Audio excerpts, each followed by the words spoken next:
Muy buenos días, les damos la más cordial bienvenida a esta nueva sesión de nuestro ciclo de conferencias, en este caso con un tema fundamental que es interés superior de la infancia desde la convencionalidad, constitucionalidad, legalidad y su aplicación jurídica y social. Le damos la más cordial bienvenida, agradecemos su presencia, agradecemos también a nuestras autoridades, la doctora Sonia Venegas Álvarez, directora de la Facultad de Derecho, y la maestra Saramis Palma León, secretaria general de nuestra Facultad de Derecho, por las facilidades para la realización de este evento. Para dar inicio, me voy a permitir presentarles a las y los extraordinarios ponentes que nos van a acompañar el día de hoy. Les pido por favor que le demos la bienvenida a la maestra María de Lourdes Ojeda Serrano, que ella es catedrática de nuestra Facultad de Derecho, tanto a nivel licenciatura como posgrado.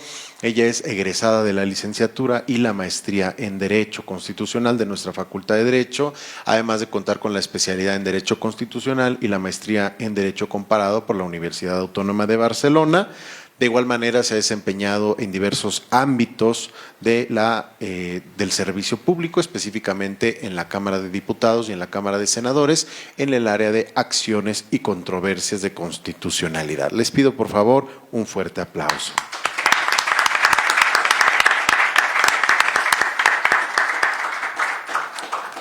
También saludo a mi muy estimado maestro Alejandro Avendaño Ábalos, que cuenta también como profesor de nuestra Facultad de Derecho, específicamente la asignatura Oratoria Forense, debido a su gran experiencia en el litigio, aunque también tiene una larga trayectoria académica. Por supuesto, es licenciado en Derecho, especialista en Derecho Penal, en Derecho Familiar y actualmente se encuentra cursando la especialidad en Derecho Civil.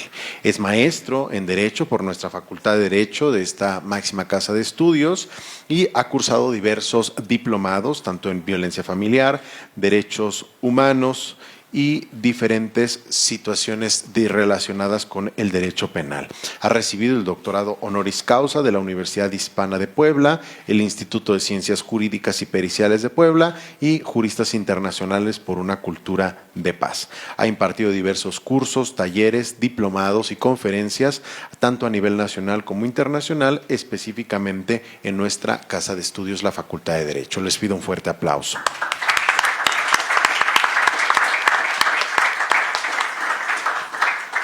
También saludamos a nuestro querido maestro Marco Antonio Madrigal Ortega, que es la cabeza detrás de este ciclo de conferencias y que ya es el tercer semestre que nos ha colaborado con la organización de estos foros, tanto de derecho procesal penal como civil, para hablar de los ámbitos de relevancia jurídica. El maestro Marco Antonio Madrigal Ortega, por supuesto, es licenciado y maestro en Derecho por nuestra máxima casa de estudios. Se ha desempeñado principalmente como abogado litigante, incluso consiguiendo criterios jurídicos de la Suprema Corte de Justicia de la Nación, además de litigio estratégico en materia de derechos humanos y, por supuesto, en materia de derechos de la niñez. Particularmente es profesor de nuestra Facultad de Derecho, donde también es miembro del Colegio de Profesores de Derecho Civil. Les pido un fuerte aplauso para él.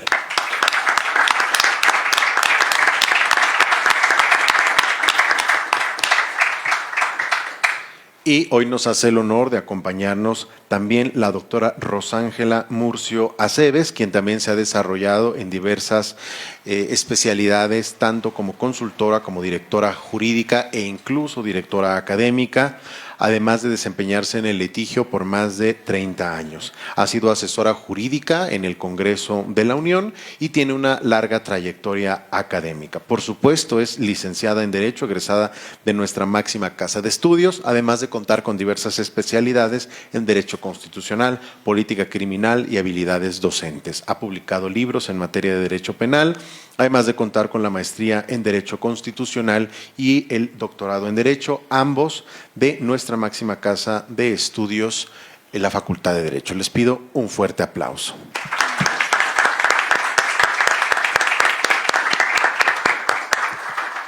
En este sentido, cedo la palabra para dar la primera charla a la doctora Rosángela Murcio Aceves. Muchas gracias.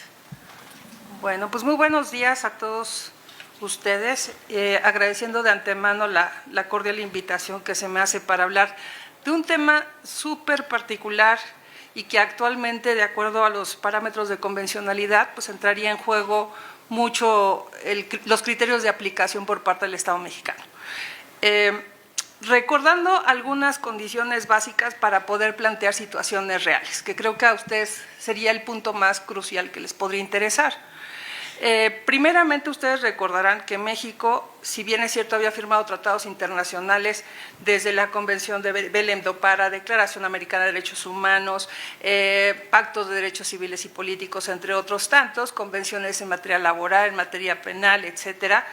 Desde los años 70 no había hecho un cumplimiento eficaz de estos tratados, principalmente por la estructura constitucional que antes del 2011 se venía gestando. Y ustedes recordarán tanto el contenido del artículo 1 de la Constitución como el referente al 133, el cual pues establecía dos parámetros diferentes. Primeramente se decía que el primero constitucional pues nos hablaba principalmente de los derechos que tenía todo individuo, que al encontrarse dentro del territorio nacional gozaría de las garantías individuales que la Constitución consagraba o nos otorgaba, lo cual implica palabras con muchas dimensiones y muchas restricciones, porque en el momento en el que hablamos primeramente de personas, de sujetos, perdón, de individuos, únicamente nos restringimos al parámetro de las personas físicas. Y segundo, hablar de aquello que se nos otorga era porque el Estado mexicano en su momento, de manera, quisiera yo pensar que no maquiavélica, pues únicamente nos daba ese mínimo deseable que estaba constituido dentro de las garantías individuales. Y era como hablar de el mínimo deseable digno, vida digna, trabajo digno, educación digna, todo era digno, pero no me pregunten qué significaba lo digno en aquel entonces porque no había mucha claridad. Esto va a venirse a revolucionar producto de diversas resoluciones de la Corte Interamericana de Derechos Humanos, que podemos mencionar casos Ongolica, algodonero emblemático del 96, podemos mencionar Aguas Blancas, entre muchos tantos, en donde la Corte Interamericana, después de varios requerimientos al Estado mexicano y varias recomendaciones, pues sí hace alusión a la responsabilidad que adquiere nuestro país a nivel internacional a partir del artículo 27 de la Ley de Tratados de Versalles, en la cual pues todo país que se adhiere a estas convenciones internacionales adquiere un principio de obligatoriedad. Y entonces México, insisto, durante décadas pues se hacía a un lado. Y eso argumentando que había una condición que no operaba en nuestro país, que es el 133 de la Constitución, lo cual lo hacía inoperable, o sea, inoperante. ¿Por qué? Porque ustedes recordarán que cuando hablamos de la supremacía constitucional antes del 2011, esto implicaba que nada por encima de la Constitución, todo por debajo de la Constitución. Y entonces, ¿qué sucedía si un tratado internacional era celebrado por nuestro país, con todas las formalidades que la Constitución preveía, pero no estaba previsto en su regulación fundamental dentro de la Constitución? ¿Podía haber sido aplicado? Pues no, nada por encima. Ahora, después del emblemático caso Radilla, en el cual el Estado mexicano ya no tuvo de otra, porque casi nos hicieron un estudio muy pormenorizado de aquellos aspectos que tendríamos que haber renovado dentro de nuestro espectro constitucional para ser cumplimentado. Es así como se va a dar estos cambios fundamentales en el 2011 a partir del artículo 1, en el cual ya no solamente estamos hablando de individuos, estamos hablando de personas. Y segundo, el Estado mexicano está hablando de una palabra que nos da todo el espectro en el cual tenemos que aplicar la convencionalidad, que es el reconocimiento. Esto pues, nos lleva a plantear que los derechos humanos, pues nadie nos los regala, los derechos humanos nadie nos los otorga, sino es parte de nuestra condición desde el nacimiento. Desde el momento en el que nosotros somos contemplados como humanos, ya contamos con ellos. Y entonces la labor de reconocimiento del Estado mexicano adquiere una serie de obligaciones que antes pues no se veían pactadas. Por ejemplo, pues no solamente reconocerlos, sino protegerlos, procurarlos, informarlos, restaurarlos, etcétera. Y dentro de este artículo 1, un párrafo que no debemos olvidar y que viene a colación para el tema del día de hoy, es plantear el tercer párrafo en el cual se establece la obligatoriedad de convencionalidad y constitucionalidad para las autoridades. Y entonces la propia Constitución nos dice que todas las autoridades tendrán que ser vigilantes, protectoras, propiciar el cuidado y aplicación de la convencionalidad, es decir, de los derechos humanos. Esto que implica, en pocas palabras, que cualquier autoridad, sea del Poder Ejecutivo, Legislativo, Judicial, de cualquier nivel, está obligada a ser conocedora y a hacer cumplir los derechos humanos. ¿Estamos de acuerdo? Entonces, ojo, acuérdense, tenemos la Convención de Versalles, artículo 27, y tenemos a la par el tercer párrafo del artículo 1 de la Constitución. Esto de la mano con la reforma al 133, en el cual pues ya nada hay por encima de la Constitución, y entonces tenemos una jerarquía en la cual de manera horizontal se establece los tratados, la Constitución y a la par las leyes federales, que la regulación entre ellas va en concordancia con el sentido y fin de la Constitución, y es así como la propia Suprema Corte en su momento determina en una resolución que si hay algún tratado internacional cuya convencionalidad pudiera resultar más protectora o no regulada dentro de la Constitución, esta podrá ser aplicada siempre y cuando no contravenga los fines y objetivos de la Constitución. ¿De acuerdo? Va. Entendiendo entonces esta obligación de convencionalidad y de constitucionalidad, quizás el último punto que valdría aclarar es el cómo la convencionalidad se inserta dentro de la Constitución. Y entonces lo hace a partir de principios que son derivados de los propios convenios internacionales que México ha firmado. ¿Esto qué quiere decir? Que cuando se firman tratados internacionales en materia de derechos humanos, estos derechos humanos se constituyen como principios que al momento de integrarse en la Constitución y formar parte dentro de la Constitución, se contemplan como derechos fundamentales. ¿Vamos? Ahora, no nos perdamos de la secuencia entonces, ¿no? Porque si vamos a hablar de del interés superior del menor, pues valdría primeramente plantear pues, qué se entiende por interés superior del menor. Y aquí, pensando un poco en la interacción con ustedes, para que vayamos resolviendo dudas y esto sea mucho más fluido, así a simple vista, ¿qué podríamos entender por interés superior del menor? Alguien que sea valiente y me dé una opinión breve. Creo que ahora les faltó valor. A ver. Sí.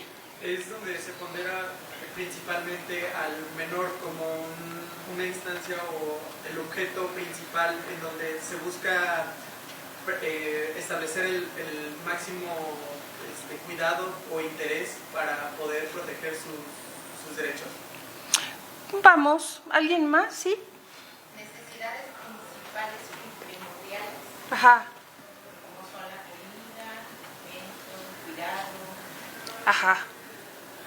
¿Algo más? ¿Alguien que quiera agregar algo? ¿Sí? Bueno, que puede abarcar esto del desarrollo, su educación, la manera en cómo es el ámbito familiar y, bueno, es todo lo que constituye la familia, ¿no? Ajá. A ver. Sí. Ponderar los derechos del menor sobre cualquier otra cuestión. Bien. Por ejemplo, a la hora de que un juez pone una situación en la que hay un embargo sobre el salario de un padre, ahí está dañando el patrimonio del padre y entonces es un ponderamiento. Es preferible poner una situación un poco perjudicial al padre para poder mantener una situación mejor para el menor. Ay, cuidado. Y ahorita te voy a explicar por qué. Fíjense, parecería que esta visión del interés superior podría resultar un tanto caprichosa. Digo, yo en la experiencia que tengo, alguna vez vi una política del Estado que previó en los medios de comunicación eso de chamaquitos, si en tu casa te golpean y te maltratan, existe el teléfono rojo en el cual tú tienes que marcar para que recibas el auxilio de la autoridad. Y entonces recuerdo una amiga que era mi clienta, me llama por teléfono y me dice, oye, el Agustín nos metió en un problema, un chamaco de 10 años.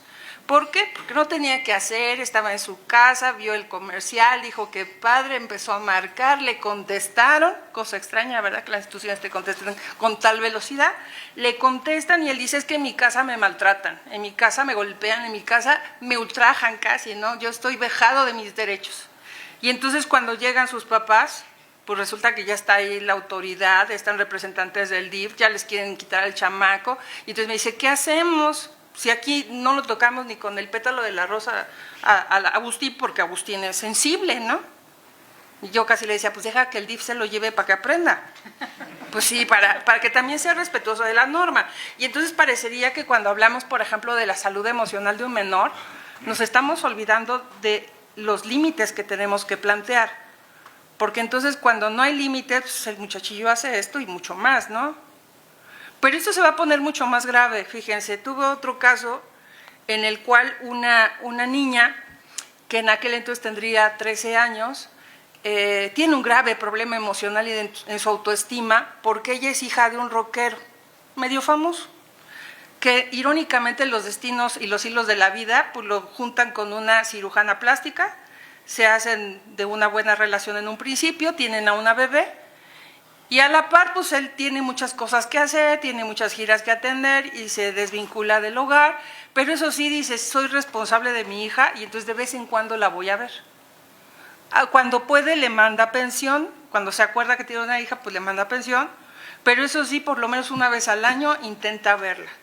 La cuestión es que esta situación se repite por lo menos durante 8 o 9 años de su vida y por azares del destino su madre fallece.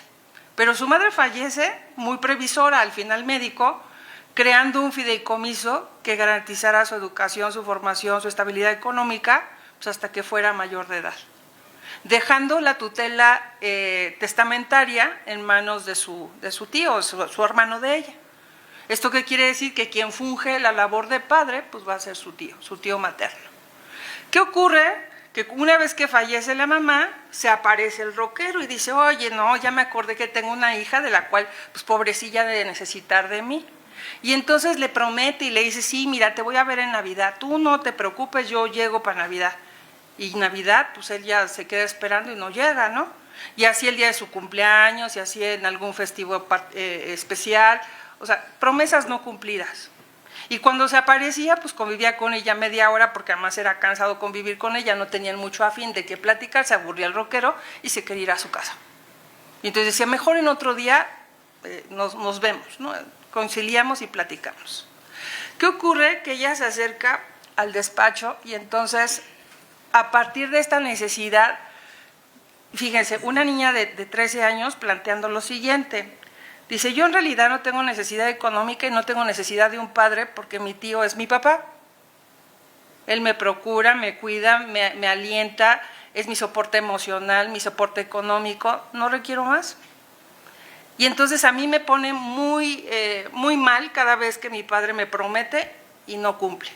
Y segundo, pues económicamente yo no dependo absolutamente de él y a mí me preocupa que a la larga yo sea una profesional exitosa, que me haga yo de un buen recurso y que luego con los años el rockero se quede sin chamba, ya no sea famoso y entonces me diga, ay, manténme, los derechos de alimentos son recíprocos.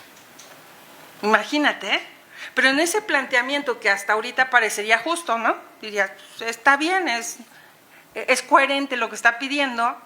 La muchacha dice, pues ¿sabes qué? Yo le voy a pedir a un juez que me quite su apellido. Yo quiero renunciar a la paternidad de este compadre, no quiero que sea mi padre. ¿Por qué? Porque me avergüenza. ¿Se podrá? ¿Por qué no, compañero?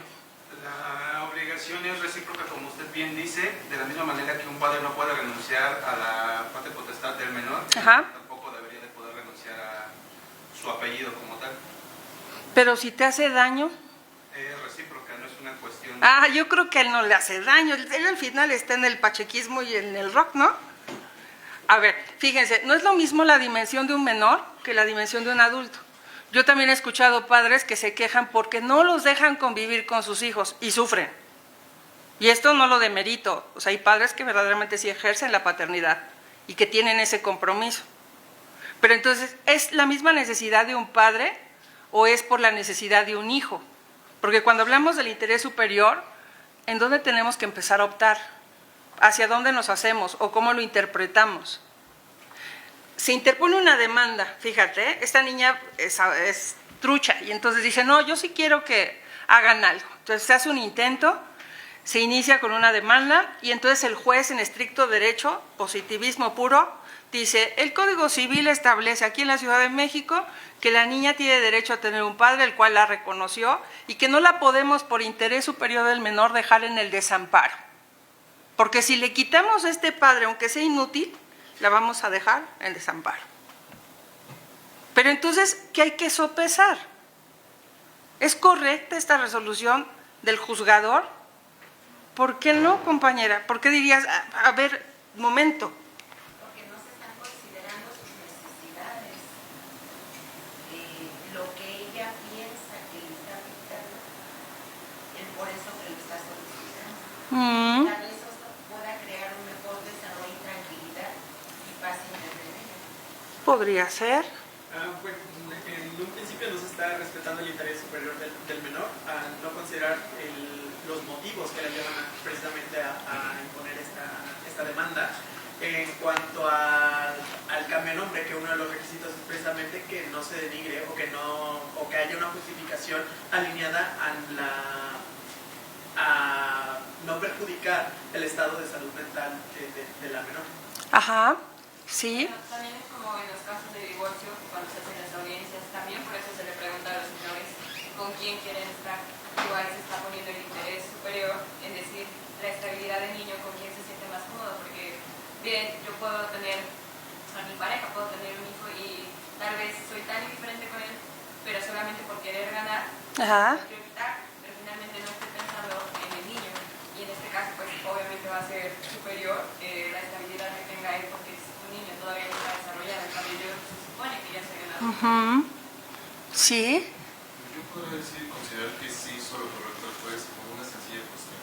Ajá. No podemos asegurar que el tío, quien está supliendo el papel del padre, pueda seguir a lo largo de su adolescencia. O sea, puede que pase algún percance en el cual ya no esté, entonces el juez está previendo esta situación, porque para bien o para mal, ahí está el padre. También hay que tener en consideración la realidad social del menor, ya que el menor identifica que su figura paterna es su tío. Si se siente identificada con la línea de la madre, con el apellido de la madre, ve como figura paterna a su tío, también hay que tener en consideración esa necesidad de renunciar al apellido del padre e identificarse con el apellido que ella realmente identifica como el propio, que sería el de la madre. Vale. Fíjense, esto que me han dicho son buenas ideas, pero entonces hay que aterrizarlas y dimensionarlas otra vez. Porque entonces, fíjense, cuando ustedes eran pequeñitos, sus papás en la aventura de la vida seguramente querían que experimentaran todo. Y entonces los traían descalzos y al lodo y al pasto y que meta los deditos donde quiera, porque está aprendiendo, ¿no? Pero entonces llegó un momento en donde los papás nos volvimos prohibitivos y le decíamos, no, cállate, estás chico, tú no opines, no sabes, eres pequeño, tú no sabes lo que te conviene. Y esto en tribunales lo he escuchado 1,000 veces, tanto del padre como de la madre, cuando en cierta alineación le dicen, no hombre, yo sé lo que te conviene, tú no sabes porque eres pequeño. Y entonces desestimamos el criterio, la necesidad, la percepción del mundo de un menor. Y entonces fíjense, lo voy a amarrar con otro caso y luego vamos a empezar a aterrizar soluciones. Hace también no mucho, encuentro un joven de 19 años que quiere demandar a sus papás. Resulta que a él, cuando era pequeñito, que no hace mucho, pues un buen día cuando amaneció dijo, ay, ¿saben qué? Yo soy niña, quiero ser niña y lo que tengo allá abajo me estorba. Y entonces los papás muy open mind, los papás muy progresistas, los papás muy orientadores, le cumplen el capricho al chamaco, sabiendo que aquí en México hay muy protocolos de cuidado sobre este tipo de situaciones. Por ejemplo, si ustedes van a inscribir su posibilidad en el registro civil de tramitar un acta por reasignación sexual, ustedes si han leído la ley del registro civil, pues solamente te pida que tú manifiestes en declaración unilateral de la voluntad que te percibes de otra manera. No tengo ni siquiera que comprobar que tenga algún cambio físico, simplemente yo me percibo, porque no estoy obligado. Y entonces, imagínate que bajo ese esquema donde no hay muchos protocolos, pues los papás accedieron y entonces lo empezaron a hormonizar este chamaco desde que tenía esa edad, fue creciendo Y como eran muy open mind, se lo llevaron a Estados Unidos y en Estados Unidos le aplicaron esta operación de reasignación a través de la creación de una vagina. El caso es que él quiere demandar a sus padres a los 19 años porque dice, oye, ¿por qué permitieron que hicieran eso cuando yo a esta edad soy consciente plenamente de que yo no soy mujer? No lo soy. Y muchas de las medidas que se tomaron sobre pretexto de mi felicidad y mi dicha, ahora pues me arruinan la vida, porque no sé vivir con una vagina, uno, y todos los males estructurales y fisiológicos que me está ocasionando esto. ¿Verdad? La cosa se empieza a poner más difícil, porque ¿cuántos casos no hemos visto a nivel internacional de actores, actrices cuyos hijos han cambiado de orientación y entonces hay que escuchar a los menores? Pero entonces, ¿en qué dimensión los escucho? Porque también los menores son susceptibles de los medios de comunicación. Los medios de comunicación influencian sus creencias, sus formas de pensar, sus formas de actuar. Digo, yo no les digo en mi siglo pasado donde yo me crié cómo eran las cosas. Digo, era muy poco probable que a nosotros a determinada edad se nos metiera esa idea de, ay, pues sería bueno pues, sentirme hoy abeja. O sea, no. Porque la sociedad era otra, porque la estructura era otra, porque la información que nos llegaba era otra. Y entonces, fíjense, una cosa atractiva de los derechos humanos es este sentido de progresividad. Cuando nosotros los interpretamos, no podemos hacerlo a la luz de épocas pasadas. Si lo vamos a generar, lo tenemos que generar dentro del espectro actual, dentro de la necesidad y contexto actual. Y entonces aquí sí yo les diría, no es lo mismo los niños de mi infancia, de cuando yo fui chiquilla, a los niños actuales. ¿Están de acuerdo? ¿Vamos?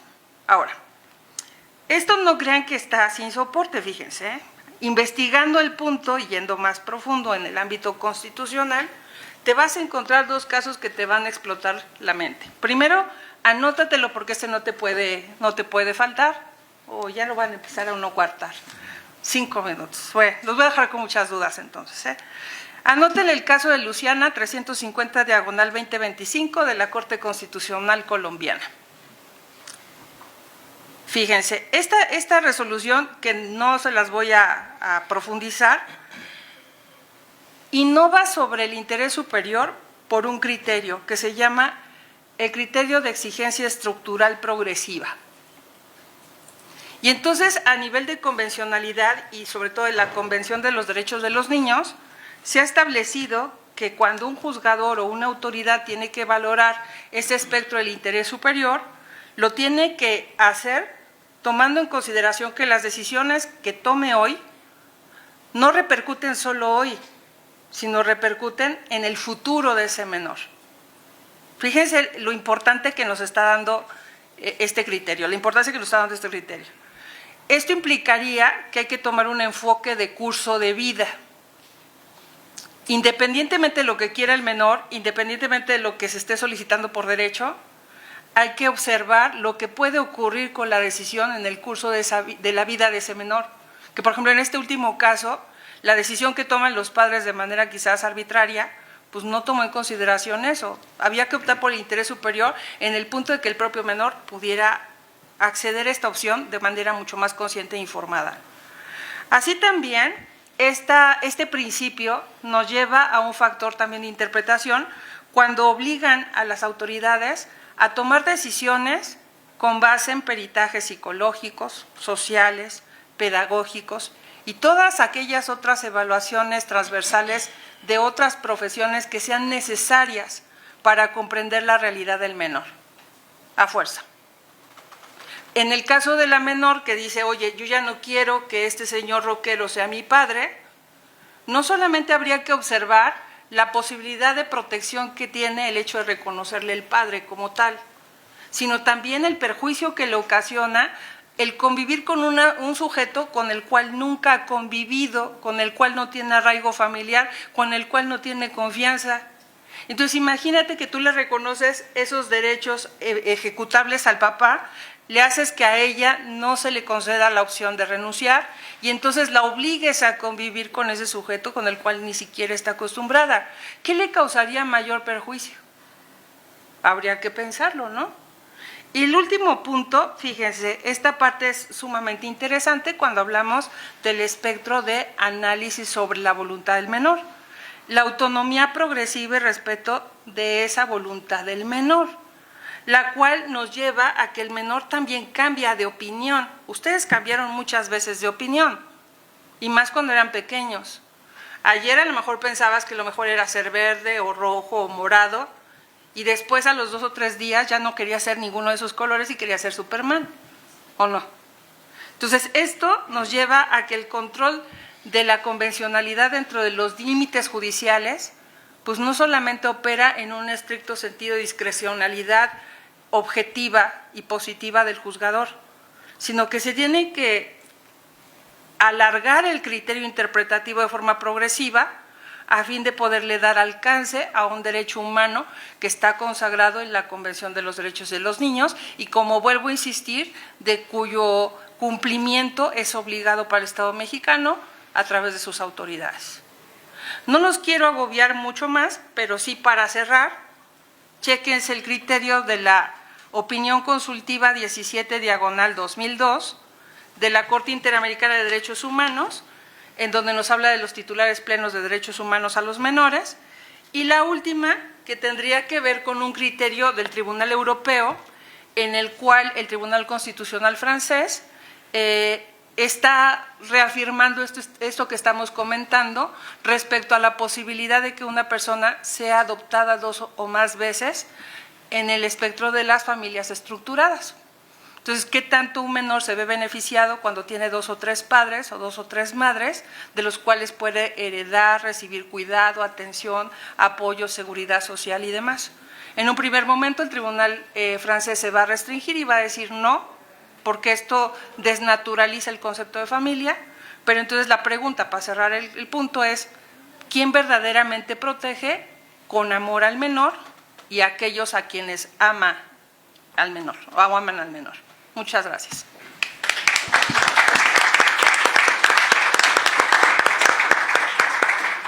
Agradecemos mucho la intervención de la doctora Rosángela, porque precisamente nos centra en esta problemática de a qué nos referimos cuando hacemos referencia a este principio. Bueno, me voy a referir a interés superior de la niñez, porque la Corte ha establecido en muchos criterios que no se debe utilizar el término menor. Entonces, digamos, por vía de derecho positivo no es adecuado utilizarlo.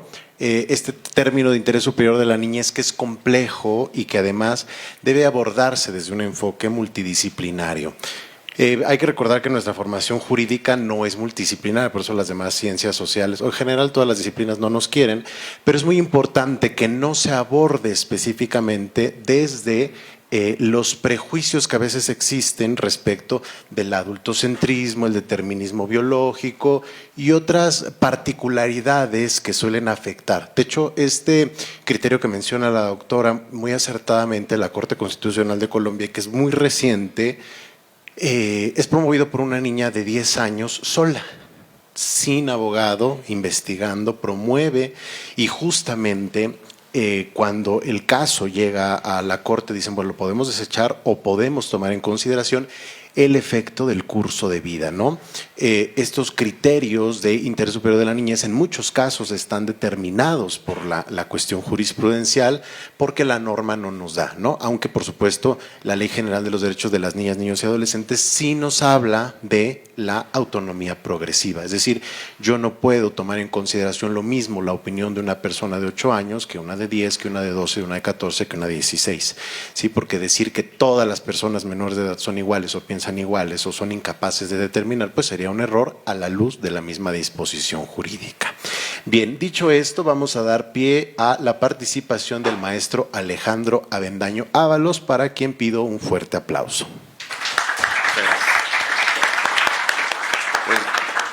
Muchas gracias, muy buenos días a los presentes, a todos los que nos acompañan, muchas gracias a los maestros que han estado aquí con nosotros.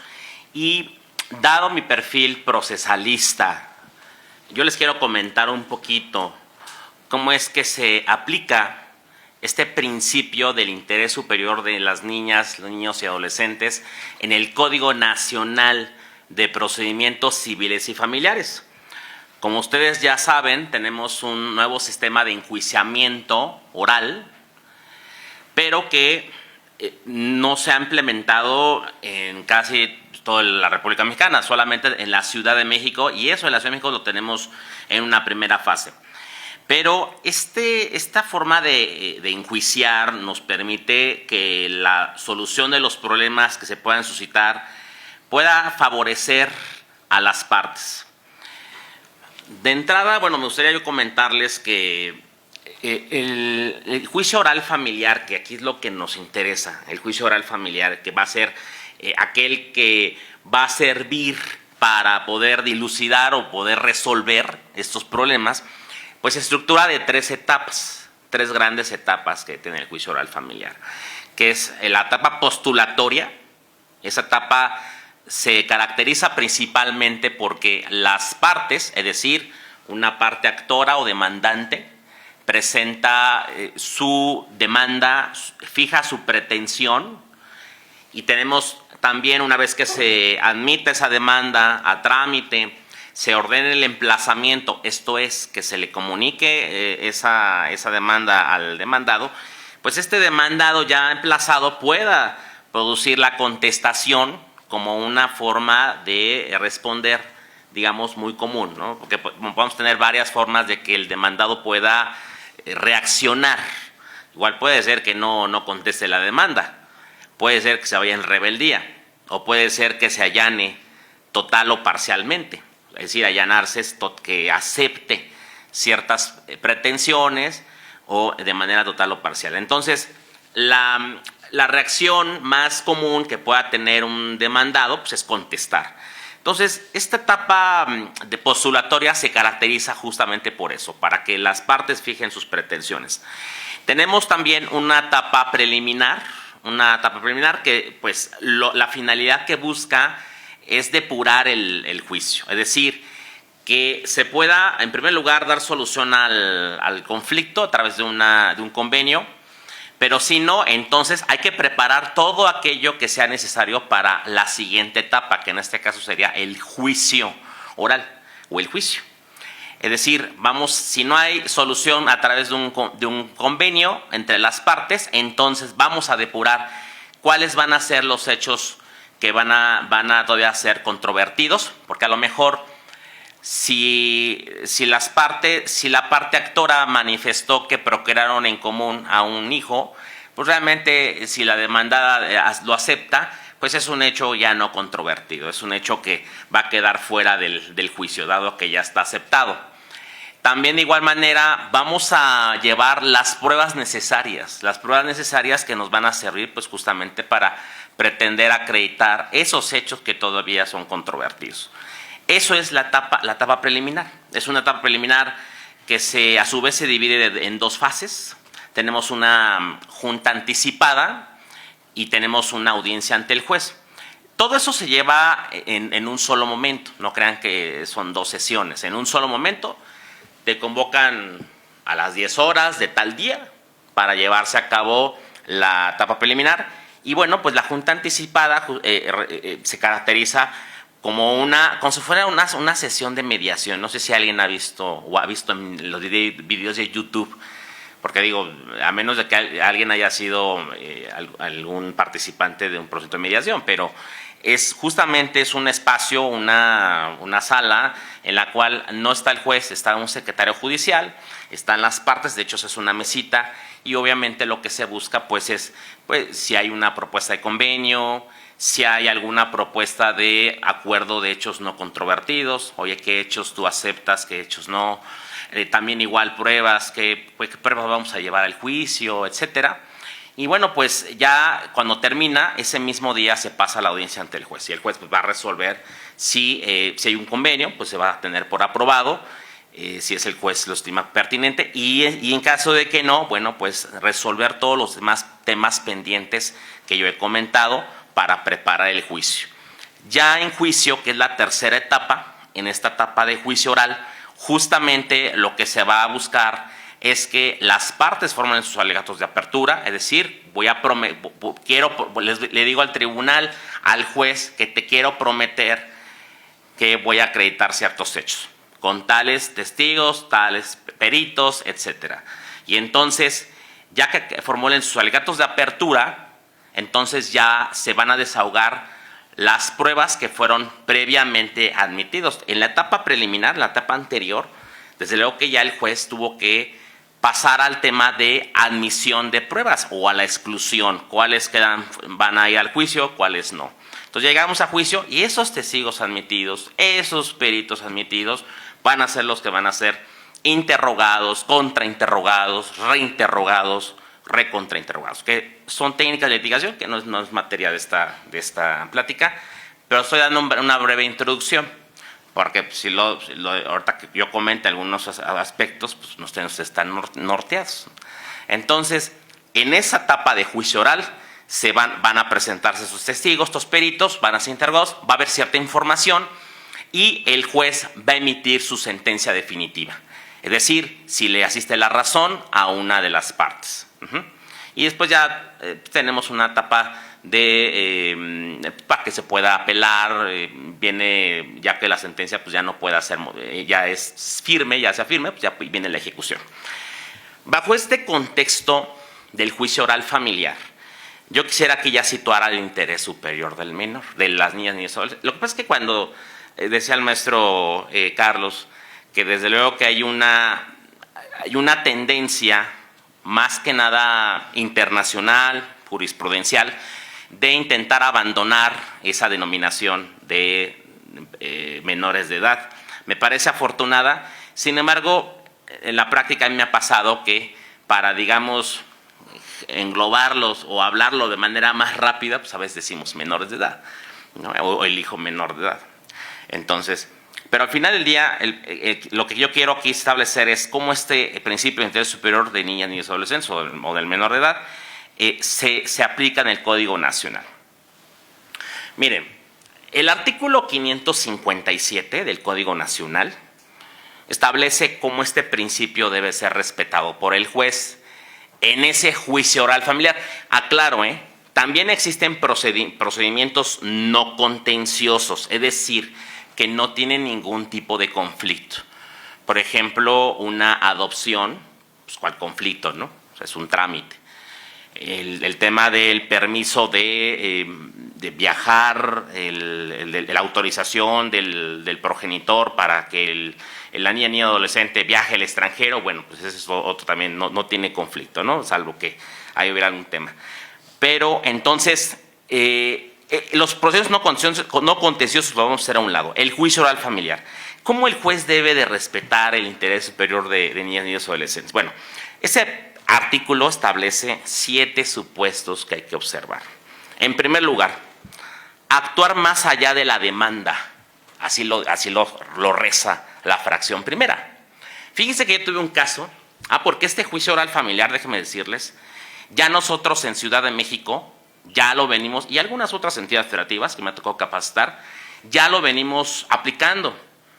En el Código de Procedimientos Civiles para el Distrito Federal, ya existía el juicio oral familiar. Ya teníamos, no se le llamaba etapa postulatoria, pero pues se presentaba la demanda, la contestación. Teníamos, sí, desde luego, una etapa preliminar, una junta anticipada, audiencia ahí le llaman ante el juez, y bueno, pues el tema del juicio oral. Entonces, déjenme decirles que yo tuve un caso sobre una acción de reconocimiento de paternidad. Yo presenté la demanda y yo dije, bueno, pues si tanto nos refiere el Código de Procedimientos que hay diversos principios de contradicción, continuidad, concentración, ¿sí los han revisado? Es uno de estos principios caracterizan a los sistemas de enjuiciamiento oral, hacen que los juicios pues sean más rápidos, la información sea más expedita, bueno, en fin. Entonces, yo decía, el principio de concentración, ¿qué significa el principio de concentración? Pues que el juez resuelva en un solo acto todos los reclamos, todas las peticiones. Es decir, que no esté fragmentando para diversos juicios o para diversas etapas, o sea, sino que concentre en un solo momento la solución del conflicto. Entonces decía, bueno, es la acción de reconocimiento de paternidad. O sea, mi representada es la progenitora, pero el demandado pues no fue al registro civil a reconocerlo. Entonces vamos a obligarlo a través de esta demanda. Desde luego que en su momento se va a desahogar una prueba pericial en genética humana. Y entonces, pues se demandó el reconocimiento de paternidad, el pago de pensión de una pensión alimenticia, alimentos vencidos y atrasados.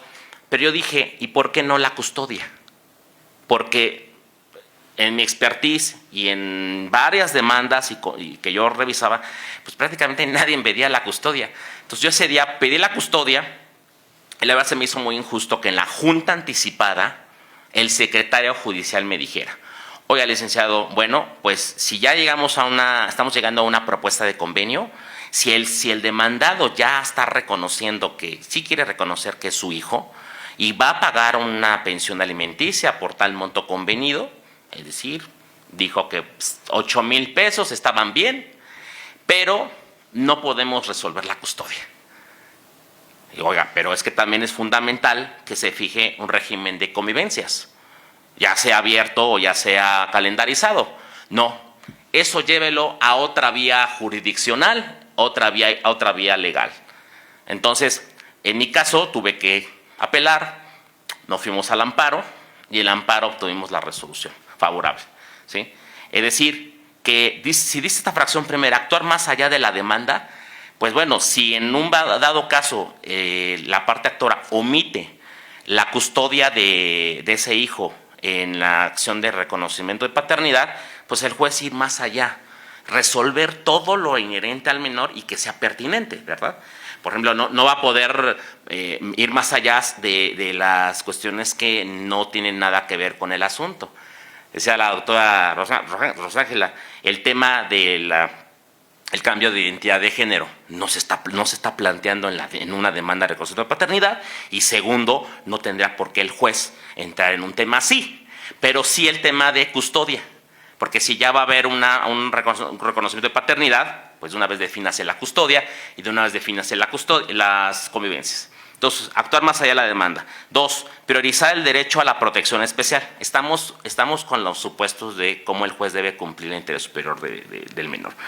El derecho de protección especial, bueno, pues eso creo que no es algo muy nuevo. En los juicios lo que el juez debe privilegiar es pues lo más que le beneficia, pero desde luego también analizando el contexto sociocultural, no porque la niña o el niño o adolescente le manifieste que sí quiere estar con su padre, no custodio, o sea, el que no va a ejercer la custodia, va a resultar que es lo mejor favorable, cuando realmente hay pruebas que demuestran que de vivir con él habría algún riesgo determinado. Entonces, priorizar el derecho a la protección especial. Estamos con este 557 del Código Nacional, fracción tercera. Atender a cada menor por sus características, necesidades o condiciones específicas. Fíjense que esto es algo muy importante, sobre todo, por ejemplo, en el caso del régimen de convivencias. Si tenemos que determinar lo más favorable, imagínense el supuesto en el que esta niña o niño no conoció, desde bebé, a su padre. No podríamos fijar un régimen inmediatamente invasivo, es decir, que conviva cada semana o conviva 3 veces a la semana. No se podría, porque se tiene que haber un proceso de reintegración. De igual manera, si se trata de que ya no convivió con su padre a cierta edad, habríamos que determinar si, como decía la doctora Rosángela, a partir de pruebas psicológicas, sociales, de trabajo social, que es lo más pertinente. Desde luego que pues esto impacta para una medida provisional y una medida definitiva. Fracción cuarta, necesidad de admisión de la declaración testimonial de menores. A ver.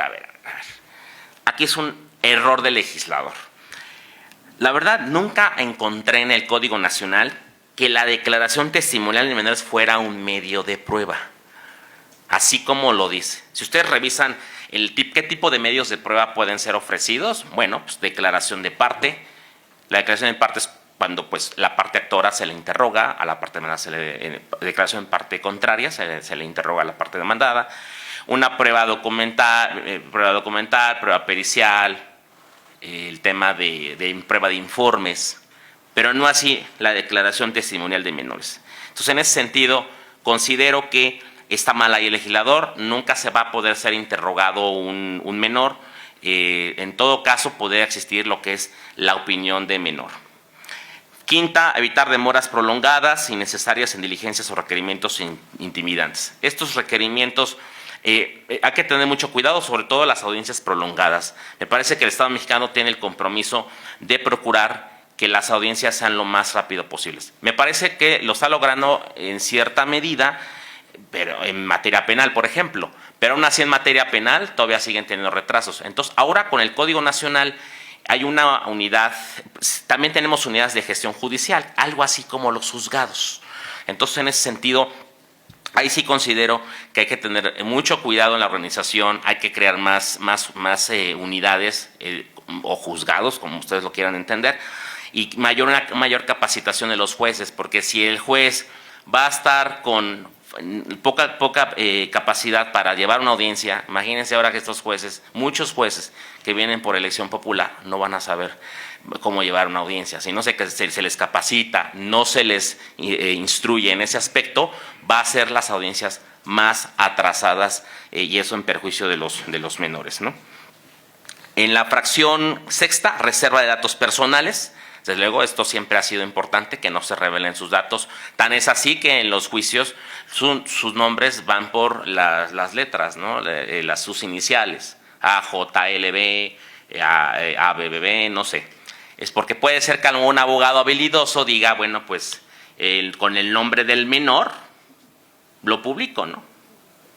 O igual puede ser que en algún medios de comunicación, protestas, lo revelen, ¿no? Entonces, hay que tener mucho cuidado con no solamente impacta en los datos personales, sí, en los nombres, sino también en las imágenes. Hay que tener mucho cuidado con este tema. Fracción séptima, derecho a ser escuchado. Esto es algo fundamental porque es muy distinto a lo que se decía en la fracción cuarta de la declaración testimonial de menores.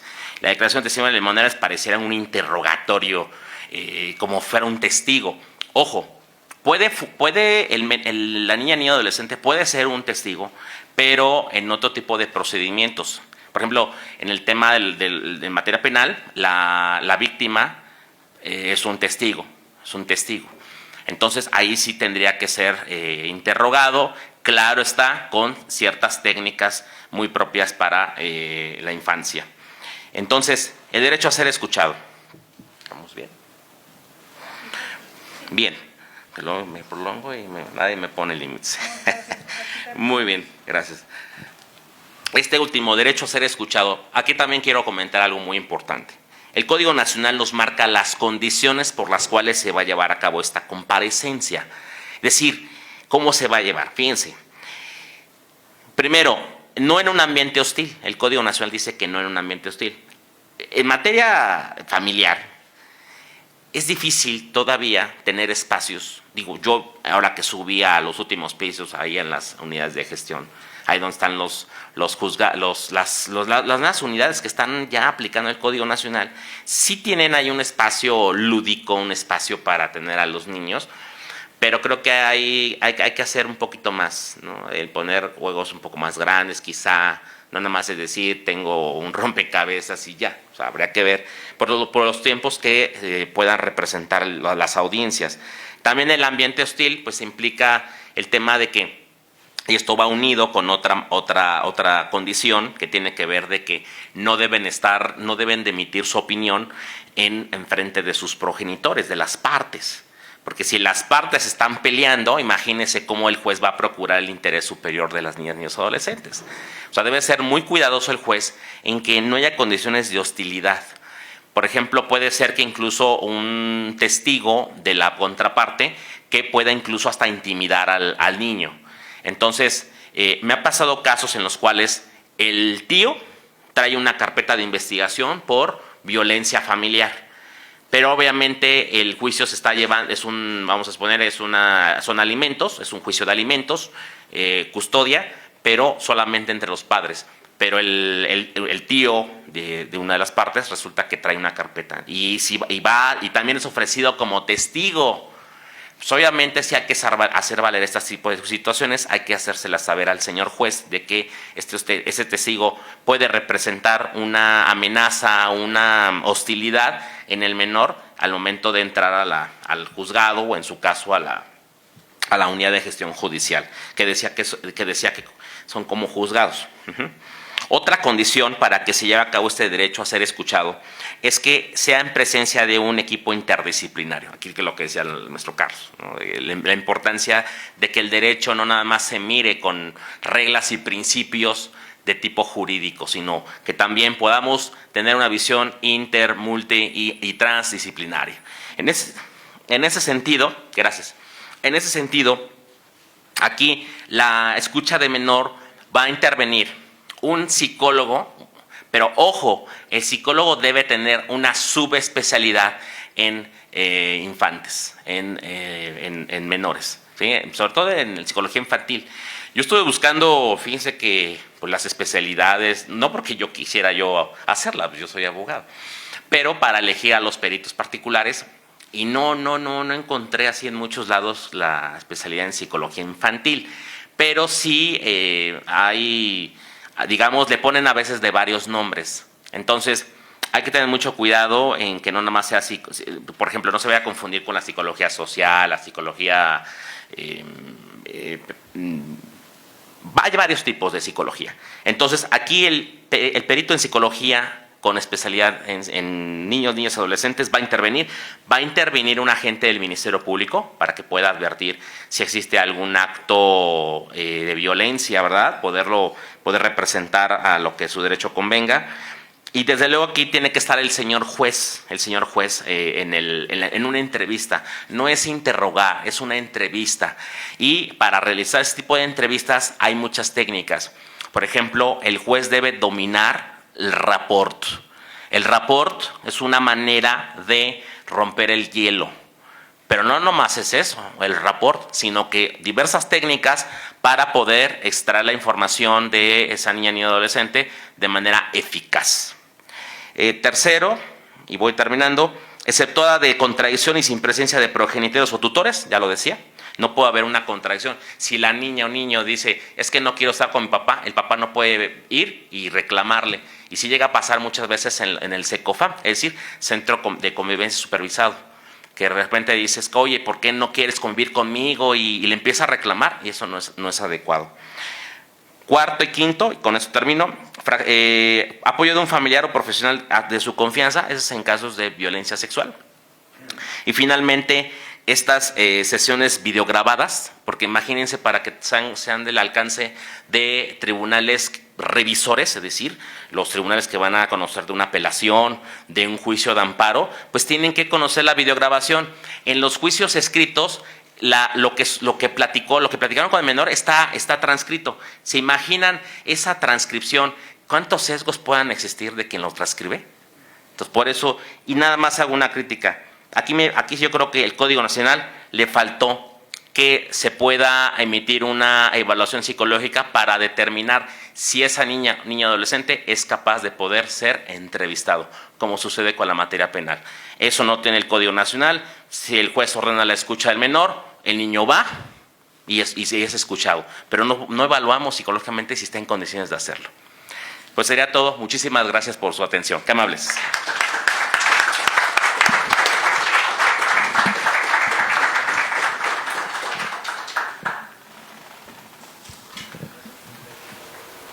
Ya me llené de notitas y de todo. Tenía yo algo en mente y ya me lo cambiaron completamente. Tendría que comenzar diciendo que mi participación tiene como principal finalidad, a partir de escuchar a los ponentes que me antecedieron, tratar de dar una opinión de los derechos del infante, del papel a la práctica, a la realidad. Y entonces tendría que comentar algunos de los temas que dijeron, de que ya no es menor, de que ya no es un chamaco, de que luego fue niño, de que ahora se le debe decir infante, por mí que le pongan como quieran, pero que lo respeten. Me parece que hemos entrado ya en un estado en el que al negro no se le puede decir negro, al discapacitado no se le puede decir como tal, y además se le han cambiado según como vengan las nuevas legislaturas, ¿no? Las nuevas legislaturas o las nuevas convenciones de la Corte, según sus criterios. Entonces tenemos que movernos todos al son que nos viene diciendo. Pues que lo muevan, pero al fin que se respeten los derechos. Los derechos del niño, infante, hice una parte histórica donde el primer momento en donde se da ese reconocimiento de los derechos del niño se dan desde 1924 en la Declaración de Ginebra sobre los derechos del niño. Luego, evidentemente, en la Declaración Universal de los Derechos Humanos del 10 de diciembre de 1948. Le sigue la Declaración de los Derechos del Niño emitido por la ONU del 20 de noviembre de 1959. Luego siguen los convenios sobre los trabajos infantiles de 1919 a 1973, el Convenio de Ginebra y protocolos adicionales de 1949 a 1977, la Convención Americana sobre los Derechos Humanos, llamada también Pacto de San José, del 22 de noviembre de 1969, y enfaticé a partir de lo escuchado la Convención sobre los Derechos del Niño, emitida por la ONU del 20 de noviembre de 1989, porque justo ahí es donde nace el principio de interés superior en aquel momento del niño. También se equivocaron, hay que decirle a la ONU que se equivocó, que en México no se dice niño, se dice infante, ¿no? Y entonces traté de hacerme, ya que les había preguntado a la doctora Rosángela Murcio, que por cierto fue mi maestra y mi sinodal, con mucho respeto y cariño siempre, traté de perfilar en pocas palabras qué es el interés superior del infante. Lo considero como un principio que debe de priorizar el bienestar, el desarrollo integral, o sea, hasta que vea el internet y tenga acceso al WhatsApp, la protección de los niños, niñas y adolescentes en todas las decisiones que los afecten. Pero para cumplir con este tema, me parece que debemos de primero romper el positivismo. Es decir, si nosotros conocemos la historia y la gran pelea, así como Dios y el diablo existen, son amigos, son compas o se pelearon quién es padre de quién, entre el positivismo y el naturalismo, y un naturalismo, me parece que la convención del 10 de diciembre de 1948 logró establecer, digámoslo así, un pacto, una tregua en el que el derecho natural se positivó. Tal es así que hoy en día los derechos naturales no se deben de decir derechos humanos, derechos naturales. Son derechos fundamentales en tanto que ya están positivados. Los derechos humanos existen nada más en la mente, en la idea. Positivados son derechos fundamentales. Y también hay que corregir entonces a los legisladores para decir, a ver, no se dicen derechos humanos, se dicen derechos fundamentales. Entonces, pónganle el nombre que sea. Me parece, como analogía, decir muy claro, el nombre que le pongas al contrato no hace al contrato, sino su contenido. De igual manera, lo que venga como nombre, pues no importa, lo que importa es el respeto. Evidentemente, nuestra Constitución, esto lo estoy poniendo de manera internacional, nuestra Constitución, a partir del rigor que se dio entre el pleito que se echaron entre el artículo primero y el 133, que en mi opinión el 133 quedó rebasado, en tanto que el primero abre el parteaguas para que entre todo el parámetro constitucional, y que después se dan cuenta de que no es bueno reconocer todos los derechos fundamentales que nos da la convencionalidad. Entonces dicen, sí siempre y cuando no vaya en contra de nuestra Constitución, pues entonces no entren a firmar tratados internacionales y no reciban dinero que les dan por instituciones internacionales, que eso fue lo que les hizo entrar a todos los pactos, no solamente en materia de niños, en materia de trabajo, en materia de tortura, en materias penales. Todas las reformas que se han dado no son de a gratis, son porque el Estado mexicano tuvo que recibir beneficios económicos y con motivo de ello firmar esos tratados internacionales, no los firmó de buena onda. Entonces, por eso después tuvieron que retractarse en varias jurisprudencias y están muy claras. Hubo jurisprudencias que dijeron, pues tenemos que entrar en pro, y después dijeron, sí, en pro, pero no tanto, y van para atrás. En la Constitución tenemos el artículo primero, evidentemente, la dignidad, derecho a la no discriminación, el artículo tercero, que habla de la educación, el artículo cuarto, fundamental, la protección de los derechos del infante, el artículo quinto, la libertad de trabajo y la no explotación de los derechos de trabajo del infante, el 18 de la reinserción social, justicia para adolescentes, y el 123, que hay que trabajar y hay que cobrar, pero no tan chavos, y si están chavos hay que hacerlos bajo un modelo regulatorio.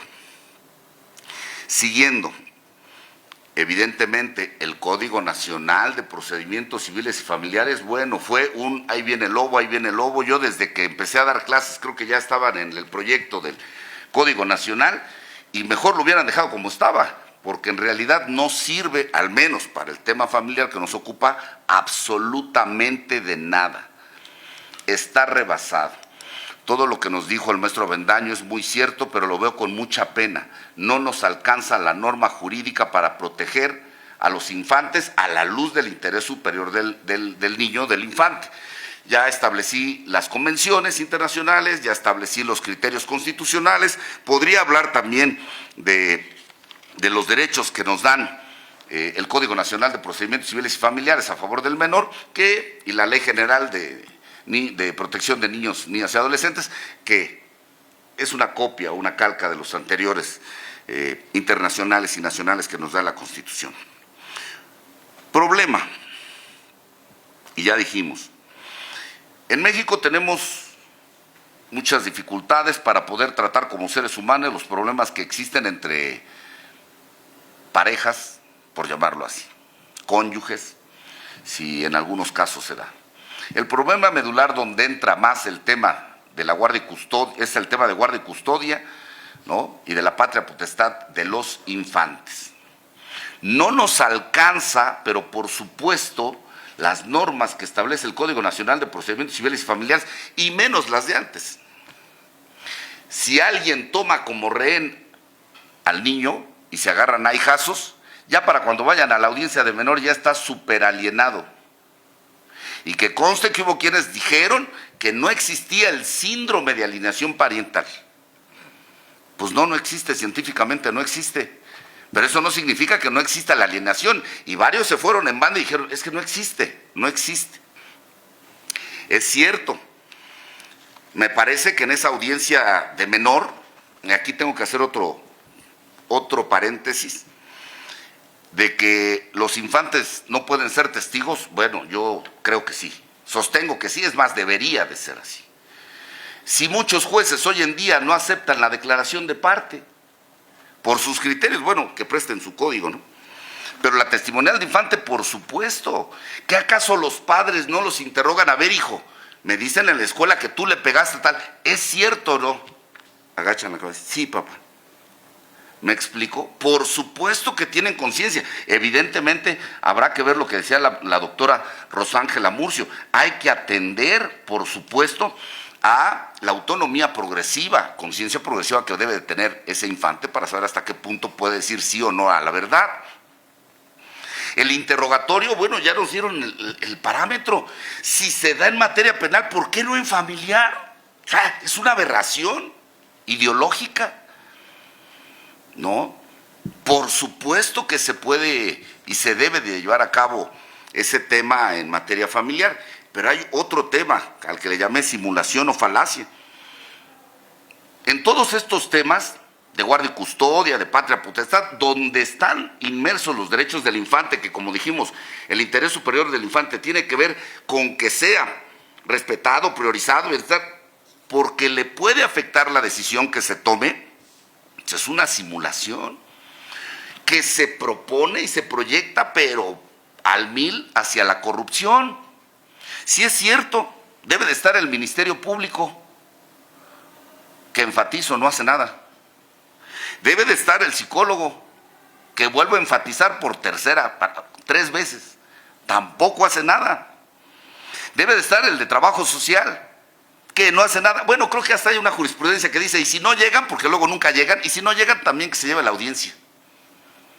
Entonces, ¿cuál respeto? Para mí, que le sigan diciendo menor, pero que lo respeten y que estén presentes en la audiencia. Ojo, debe estar también un tutor especial cuando se dé.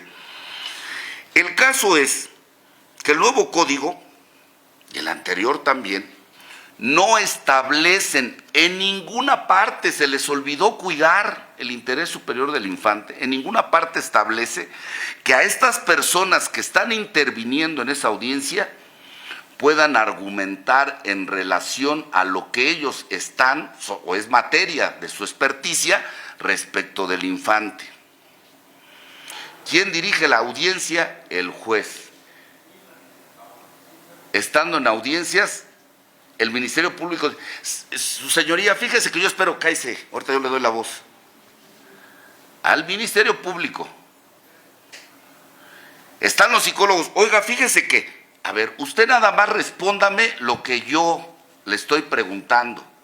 Entonces la pregunta es, ¿para qué están ahí si no hacen nada? No sirve absolutamente de nada. Incluso en la audiencia de menor, el juez escucha a los niños, niñas y adolescentes de forma, según, reservada y cuidadosa, con la asistencia del Ministerio Público, ya les dije todos. Ojo, ninguno de estos intervinientes puede debatir o argumentar en esa sesión. Su función es auxiliar. ¿Pero qué auxilian? Le auxilian para que el juez pueda resolver como él quiera. Punto. Problema, y un grave problema, el perfil de los juzgadores en materia familiar. Hay muchos juzgadores, magistrados en materia familiar, casados, no casados, con perrijos, divorciados, con 3 divorcios, 2 amantes, casa chica, casa grande, que es conocido por todos los que estamos en el tribunal, conocidísimo. Ah, pero el Consejo de la Judicatura dice, sí tiene el perfil. Aquí mi amigo sí tiene el perfil para seguir siendo por otros 6 años juez. Entonces debemos de buscar los perfiles correctos e idóneos para que se cumpla verdaderamente la idea de protección del interés superior del infante. Es más, muchos jueces, dependiendo de sus historias de vida, jueces y juezas, dependiendo de sus historias de vida, hasta se jalan a la señora. No, señora, mire, usted haga esto y esto y esto, y yo me encargo de apoyarla. Y del otro lado también. Entonces, no se puede con una situación así. ¿Por qué también no nos sirve el Código Nacional? Muy sencillo, no nos dan los tiempos. El señor o señora que no tiene la custodia del hijo pide a través de una demanda del tipo que quiera, porque también hay una problemática. La ley dice que va a ser oral, que va a ser primera instancia, y ellos hacen sus reglamentos, dividen sus cargas de trabajo y se ponen los asuntos que ellos quieren, ¿no? Demanda llega a la instancia judicial para pedir por lo menos convivencia con sus hijos. ¿Saben cuánto tiempo han pasado los juzgados sin emplazar? Años. Y como ya también se comentó en este foro, ya para cuando llega, no, pues ya no le dice ni papá. ¿Y usted quién es, señor? ¿Y usted quién es? ¿Tu papá? Ah, bueno, ¿es el de los cheques? Sí, ese sí. El pagar el cheque viola también el artículo 4 constitucional. Hombre y mujer tienen derecho a decidir libremente el número de hijos que quiere tener. Decidir el número de hijos también implica la crianza, implica el apego, porque entonces se genera un binomio. Entonces yo puedo tener todos los hijos, no que quiera, que me alcance mi sueldo para mantener. Ya vimos que 8,000 pesos, ¿no? Alguien decía que 8,000 pesos. Haré mis cuentas para ver cuántos hijos me alcanza a mantener. Eso es un absurdo, ¿no? Y viceversa del otro lado. Los hijos ya no guardan ningún respeto por los padres porque nada más lo ven como el proveedor, punto. Y además, cuando insiste en pretender ver a los hijos, ya saben toda la alineación, diles que no, tírate en el centro de convivencias, berrea, es un numerito ahí de 3 a 5 minutos, no pasa nada, hijo, y así te pasas otro mes sin verlo. Entonces, evidentemente se está fomentando la desintegración familiar que mucho daño le está haciendo a nuestro México. Entonces hay que romper con ese tipo de estereotipos. Termino. Positivismo no funciona. El artículo 300 y tantos dice, no dice. Ningún artículo dice. Ojo con eso, no nos volvamos leguleyos. Ningún artículo dice. Cualquiera puede ser interpretado. Ojo, y eso lo aprendí de mi maestro, lo tengo que citar, muy reconocido también, el maestro Jaime Cárdenas Gracia, en argumentación jurídica. Ojo, cuando dicen los jueces, porque además se sustenta, es lo que dice la ley, negativo. Por favor, vamos a tratar de cambiar el paradigma. Desde el momento en el que cualquier autoridad, incluso nosotros mismos como operadores jurídicos, aplicamos una norma, le estamos dando una nota que la norma no tenía.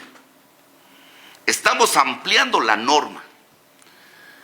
Cuando el juez dice, aquí voy a aplicar este artículo porque es lo que debe de aplicar y trata de argumentar el por qué, le está dando algo más que la norma no tenía. Esa interpretación de la norma es lo que en otros contextos se le llama derecho dúctil. ¿Podemos modificarla? Por supuesto. La norma es la norma, no. Nosotros hacemos la norma. Pongo un ejemplo, ya ni me acuerdo dónde lo vi porque me gusta mucho andar viendo cosas. Pero el ejemplo es muy claro para establecer esto. Hay un metro y un letrero muy grandote que dice, se prohíbe la entrada de perros. Entonces, pues ahí está la norma. Bueno, es más, vamos a perfeccionar la norma. A quien meta perros lo vamos a sancionar con X multa que será efectiva tal. Ya está, perfecta la norma.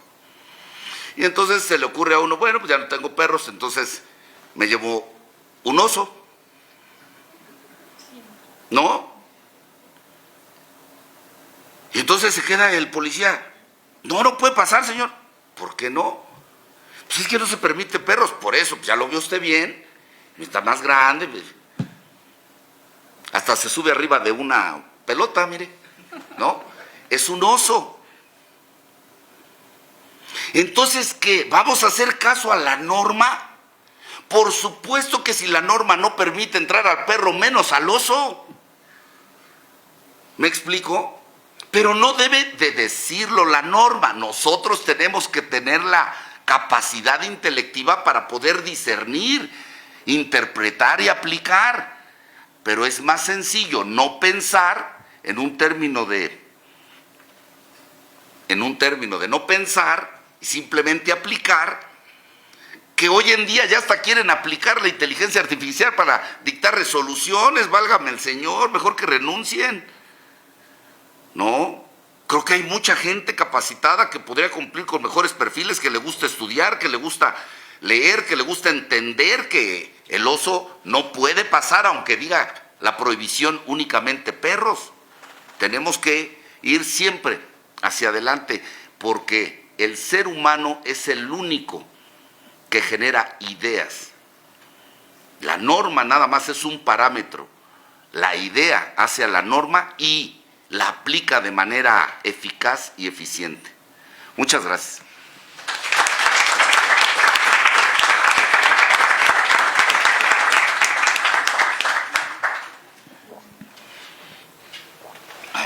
Muchas gracias. Muchas gracias, maestro Marco. Una gran cátedra sin duda, pero ya ni digas, porque ahora los nuevos jueces están vinculando a procesos según su criterio a las víctimas. Entonces, mejor ya ni digas, por favor.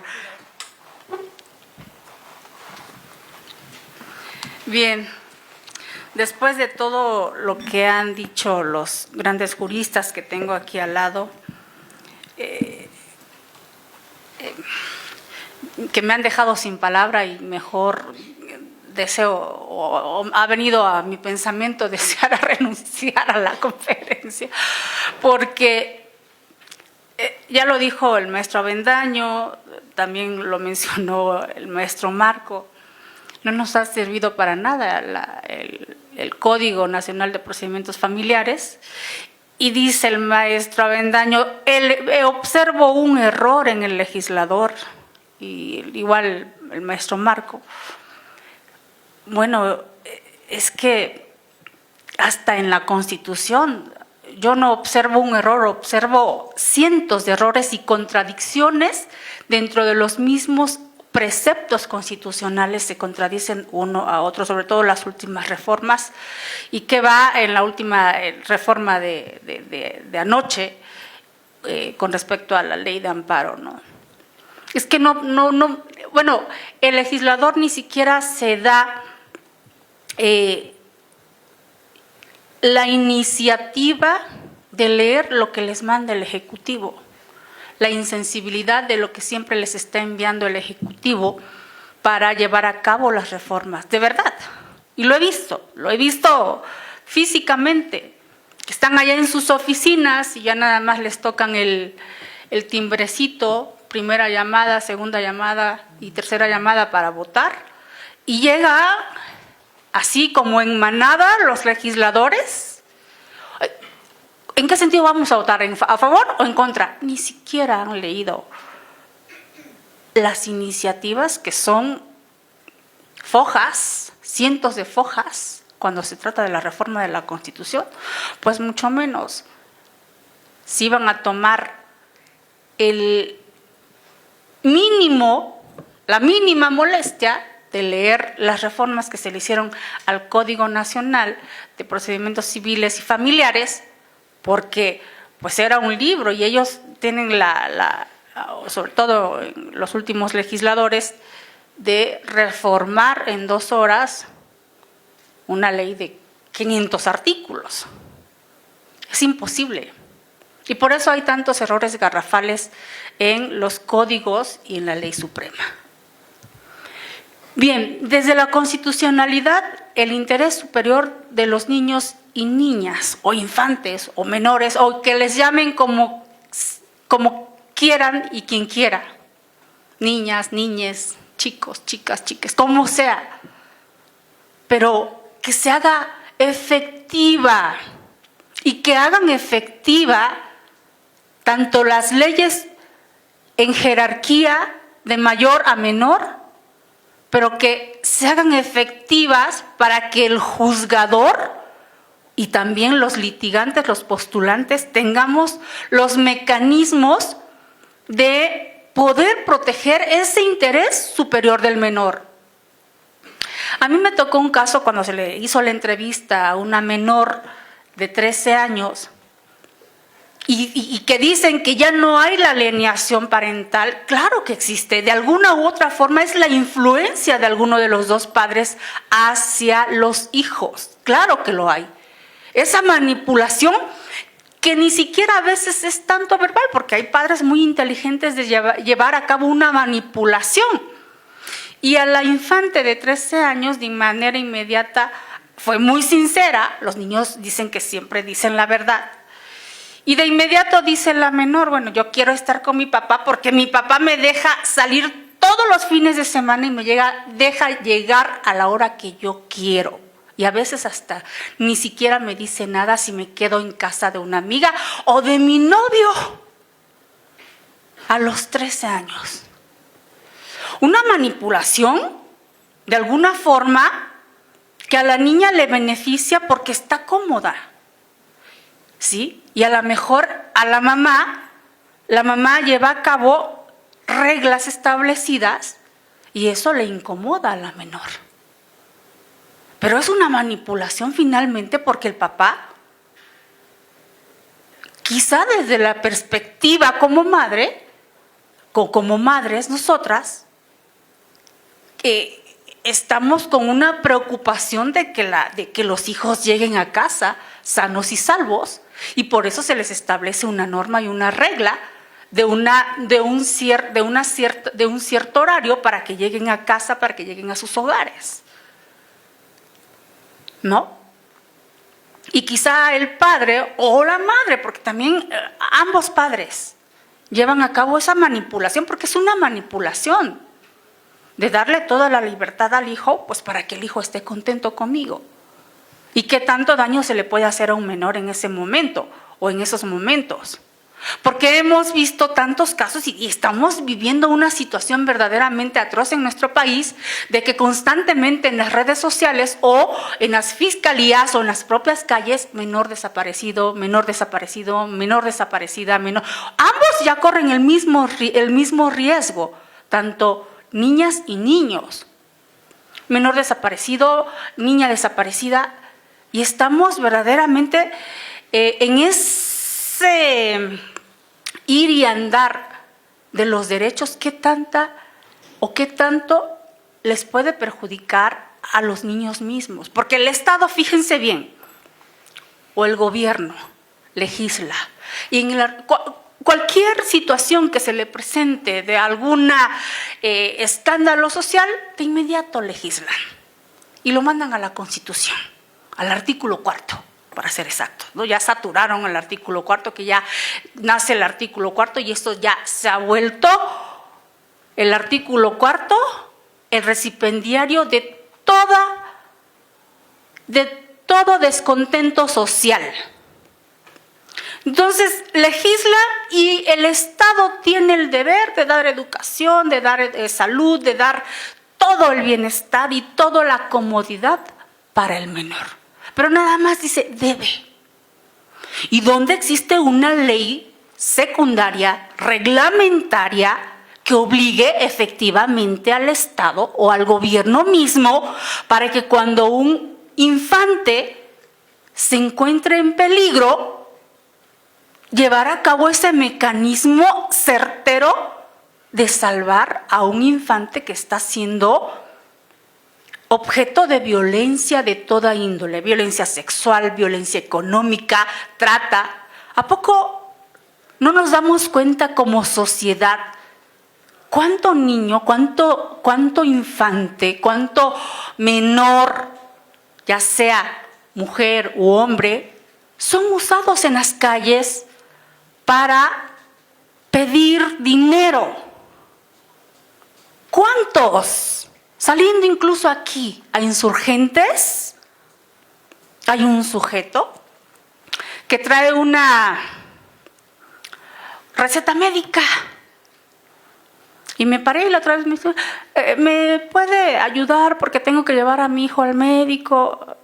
Y le dije, ¿me puedes permitir tu receta médica? Porque si el niño está enfermo, tienes 3 meses pidiendo para la misma enfermedad, entonces considero que es una enfermedad crónica. Bueno, cuando le dije eso, se dio la vuelta y se fue. Es un niño de 5 o 6 años que trae en hombros o que luego lo baja. ¿Acaso no pasarán funcionarios por ahí del gobierno federal o del gobierno de la Ciudad de México que observen esas conductas que están maltratando a un infante? Y han trabajado o hemos trabajado como sociedad para que exista una ley secundaria del artículo 4 constitucional que efectivamente les provea a los infantes la salvedad.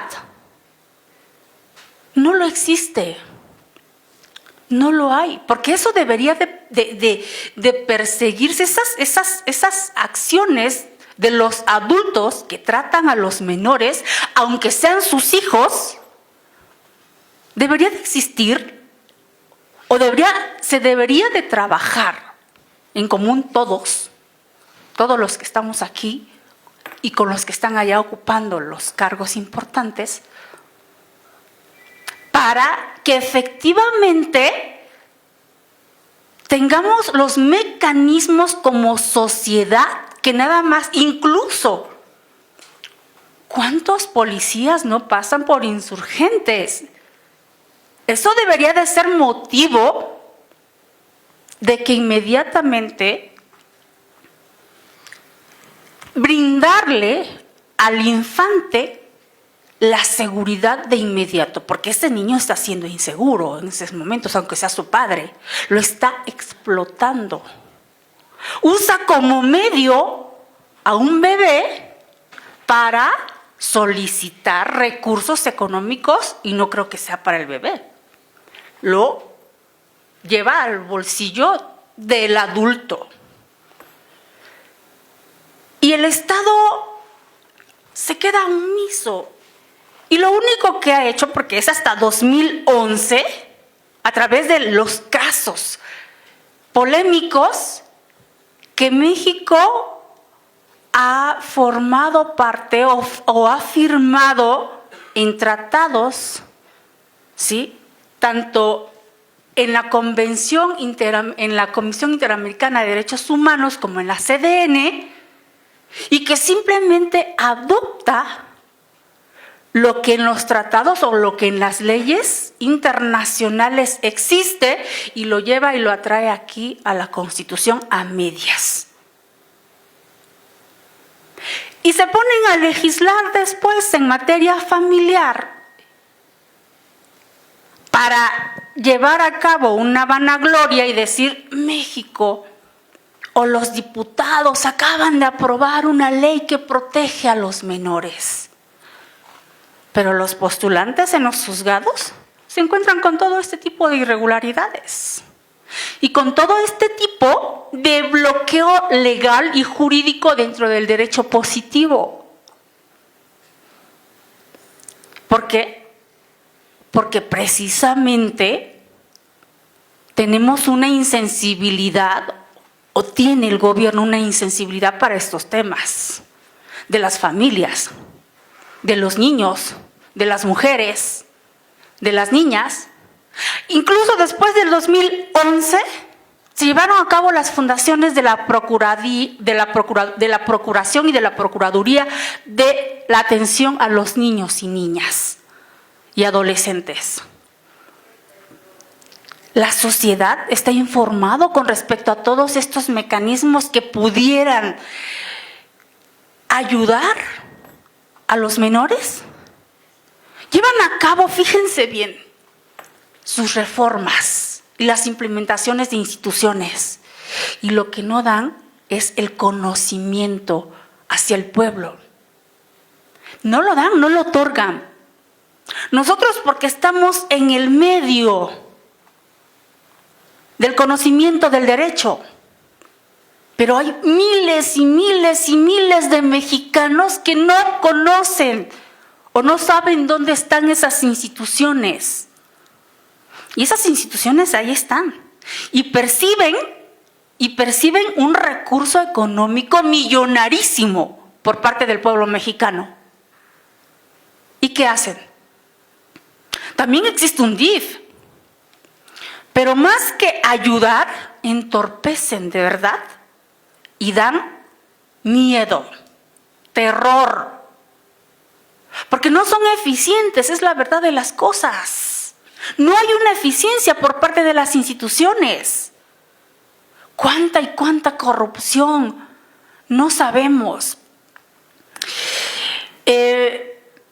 A veces le pongo a los podcasts de Saskia Niño de Rivera.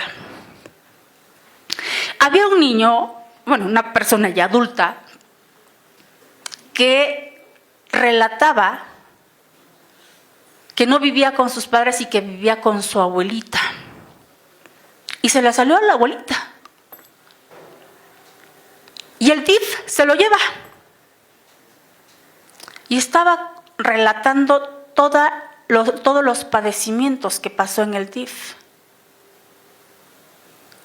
Y entonces, ¿en quién confía un niño? ¿Y en quién confía un menor? Las instituciones están capacitadas para ello. Sí, si hay una capacitación, fíjense que sí. Lo que sucede es la corrupción que todavía sigue existiendo en este país. Y que las leyes están ahí, aquí escritas. mal escritas, pero ahí están. Y el momento de los hechos y de la práctica, la realidad es otra.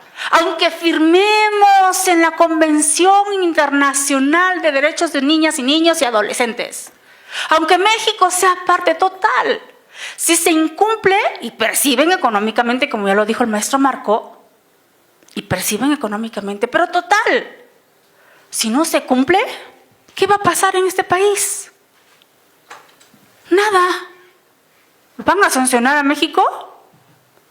¿Solamente etiquetándolo como un país de violador de derechos humanos? No pasa nada porque no hay una sanción, no hay una exigencia vinculante para llevar a cabo. Y para concluir, nos quejamos y nos quejamos y nos quejamos, y los abogados y los investigadores y los postulantes, litigantes, los alumnos, las alumnas, las instituciones jurídicas. Pero en realidad lo que nos hace falta es la conciencia y la sapiencia del pueblo mexicano para poder elegir. ¿A quién? Pues a quién nos ha llevado a todo esto. Hoy elegimos a los jueces. Ahora tenemos el problema de que los jueces aplican su criterio. Y pues, ¿qué tanto se le ha dimensionado al Estado o al gobierno para la elección de jueces? ¿O qué tanto le hemos dado poder en ese sentido para la elección de jueces y buscar los perfiles idóneos de los jueces? Debería de haber una serie, en materia familiar sobre todo debería de ser una exigencia y nada de que discriminar a la persona. Sí se le deberían de otorgar una serie de mecanismos estrictos para que el juzgador familiar, como lo hacen en Suiza, tenga toda la capacidad, no nada más de la sapiencia jurídica, sino de la moralidad con la que va a ejercer su función. Y debería de estar plasmado en la Constitución que un juez familiar, porque miren, el ser humano por naturaleza quizás se incline, hasta como juzgadores, quizás se incline por lo que haya vivido, por lo que esté viviendo. ¿Sí? Y si el juez que va a emitir o que va a llevar en ese momento una resolución acaba de tener un pleito con la esposa porque el hijo esto y se acaban de separar, pues ¿en qué sentido y en qué ánimo va a llegar ese juez? Claro que debe de haber un perfil estricto para los juzgadores familiares, y en eso deberían de poner atención los legisladores, pero la realidad de este país es otra. Definitivamente, y no quiero ser más pesimista después de todo lo que ya escuché por los litigantes, pero el único remedio está ¿en quién? En nosotros, de hacer conciencia, ¿sí? De llegar y platicar y de seguir siendo extensivos en nuestros criterios y en nuestros puntos de vista, para que esto no le siga pasando, no nada más a los infantes o a las infantes, sino a nosotros como padres, para ver qué hijos formamos, ¿sí? Para ver en qué nos estamos convirtiendo como familias y qué es lo que estamos resolviendo en realidad como seres humanos. Aunque tengamos miles y miles de reformas constitucionales, el derecho positivo, de todos modos, se aplica según el criterio de que quien emite la justicia y una resolución.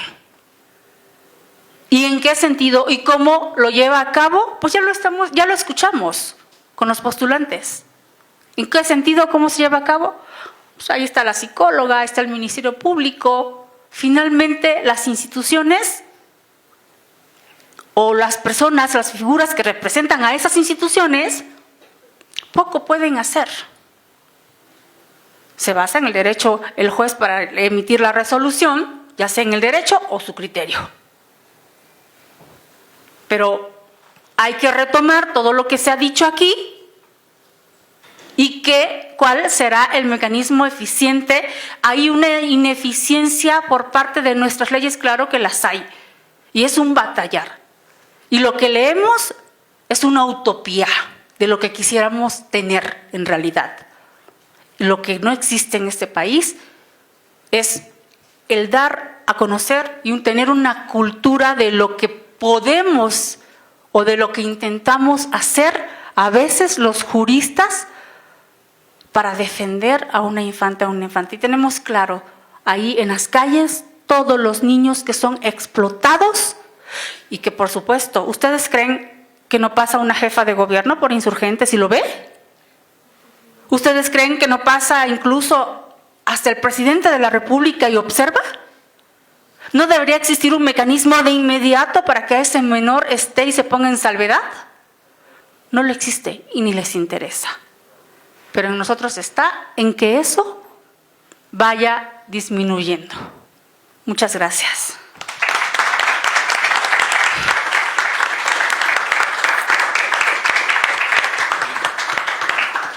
Faltan 5 minutos. ¿Cerramos? ¿Una pregunta? Sí. Vamos a concluir. Sé que van a cambiar de clases, pero si alguien tiene una pregunta, una o dos preguntas, que es para lo que nos da tiempo. Adelante. Gracias. Es una pregunta en general a través de la recopilación de cada una de las opiniones de ustedes. Y la pregunta sería, la normalización de la violencia y la indiferencia, así como la cultura adultocentrista aquí en México, ¿podrían considerarlo como uno de los principales factores que limitan las acciones necesarias para priorizar este interés superior de la niñez? Precisamente haciendo referencia a, por ejemplo, al nulo interés de la creación de leyes, así como la aplicación o ejecución procesal dentro de cada uno de estos juicios que se pueden llevar a cabo, así como incluso al llegar a tomar en consideración el propio interés de las infancias dentro del contexto procesal o constitucional en México. Sí. Esa y todas las preguntas que vayan en el mismo sentido es una respuesta muy sencilla. Nada determina, todo contribuye, ¿no? Es así de claro, nada determina, todo contribuye. Para ponerte un ejemplo más claro, que ahorita me vino en mente, justo ya para cerrar, está el que los jueces, para librarse de toda la carga, mandan a los infantes a que les hagan estudios psicológicos. Y según lo que diga el psicólogo, es lo que se les va a aplicar. La psicología no es una ciencia exacta, pero además hoy en día, dado el valor procesal que le dan, es una de las pruebas más corruptas. En la fiscalía le dieron erróneamente un oficio a una misma persona y fue a una institución del mismo gobierno, de la misma fiscalía, a que hiciera estudios psicológicos, y se lo va a otra institución de la misma fiscalía. Uno dice que sí tiene violencia y el otro dice que no. Ya. Atendiendo esas circunstancias se debe de realizar una serie de estudios, pero mucho más profundos para poder alcanzar esa idea del interés superior del menor y su protección. Bueno, es mi idea, pero si alguien más quiere. Sí, gracias. ¿Quieres comentar algo? No, doctor, primero usted, por favor. Bueno, yo creo que independientemente de la burocratización normativa, hay una pregunta que de fondo los abogados no nos planteamos a pesar de que trabajamos con los conflictos sociales. Y espero que ustedes en algún momento se lo cuestionen. ¿Para qué tener hijos? O sea, ¿por qué tener hijos? ¿En qué momento de la vida tener hijos? Y digo, es una pregunta que generacionalmente se hicieron quizás mis abuelos, mis padres, yo me la hice y espero que ustedes se la hagan. Gran parte de los conflictos que yo he visto en materia familiar, tanto con implicaciones penales como en el ámbito civil, es en gran parte porque quienes son la parte creadora de ese menor o ese infante no tienen conciencia plena de la responsabilidad que conlleva el tener esa labor de formación y crianza de un ser humano. Y entonces, si no tenemos una conciencia social y educativa del por qué estamos generando infancia, creo que los vamos a violentar de cualquier forma que te puedas imaginar. Entonces, creo que hay que entrarle desde varias aristas, educativas, políticas públicas, burocratización normativa no, ya vimos que no es la necesaria. Sí. Gracias, doctora. Sí, abonando un poquito también, a mí me parece que en la norma jurídica ya están las premisas fundamentales. Tenemos el enfoque integral, transversal y de protección de derechos humanos. Tenemos el reconocimiento de la participación de niñas, niños, adolescentes en procesos o en procedimientos en los cuales puedan ser afectados su esfera jurídica. Tenemos también mecanismos transparentes para su evaluación. Pero eso va a ser letra muerta en la medida en que ese adultocentrismo no se empieza a trabajar desde casa. Decía la doctora, cuestionarnos si vamos a procrear hijos o no. Ahora, yo que quisiera más quiero abonar, vamos a suponer que hay una firme convicción de procrear hijos. También tenemos un problema muy grave de que estos padres siguen arrastrando círculos de violencia y se siguen reproduciendo, multiplicando, sin que ellos lo sepan, en los inconscientes. Y eso es un grave problema de política pública que el Estado debe de observar y atacar. Pero también, ojo, en comunión con la sociedad, no todo es el Estado, tampoco vamos a estar esperando una postura paternalista para resolver los problemas. Entonces me parece, como dice la doctora, una visión social, una conciencia social, como lo dice la doctora atinadamente, pero sí me preocupa que aun cuando hubiera esa convicción de procreación de hijos, no se atiende el problema de la violencia, porque la violencia que ya uno viene arrastrando, que viene ya reproduciendo, también va reproduciendo, multiplicando el adultocentrismo. Y obviamente los que van a ser juzgadores, abogados o las propias partes en juicio, pues van a decir, mi hijo va para atrás, no me importa lo que diga, lo que haga, pero yo soy primero, yo, y el menor va a quedar atrás. Entonces, de nada sirve también que se apliquen estos enfoques que he mencionado de las leyes, pues si realmente no hay esa conciencia social, como dice la doctora.